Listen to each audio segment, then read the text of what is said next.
milestone number 83, which is also transpired this year. And that is the fact that finally, after a 4-year standoff, India and China disengaged their troops in Ladakh this year itself. So that big disengagement, of course, taking place earlier this year between India and China. Remember, after a 4-year standoff, after what took place at Galwan, it had led to, of course, the first structured meeting between Prime Minister Narendra Modi and Xi Jinping of China. Of course, that meeting finally taking place on the sidelines of the BRICS summit. This decision to disengage happened just before that summit in Russia. Let me quickly draw in Ambassador Bhashpati Mukherjee for the ramifications of this disengagement finally, of course, taking place between India and China on ground. The ramifications of this disengagement have to be seen in the context of your earlier milestone, which was the overthrow of Sheikh Hasina.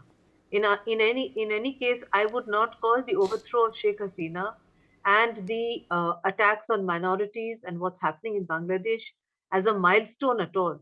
I would call it a major challenge in India's foreign policy, and it will be a continuing challenge in 2025.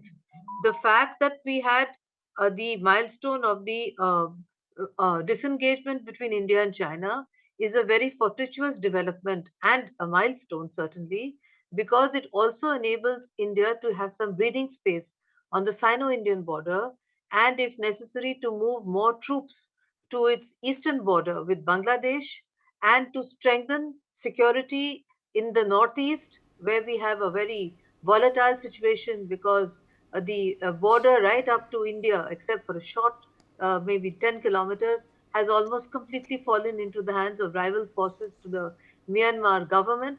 Those forces are apparently close to the Chinese, so it makes the border situation in the northeast and Myanmar very difficult.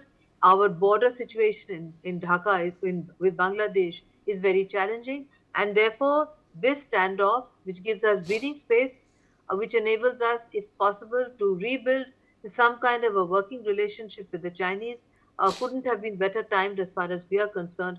So I would term this one a milestone.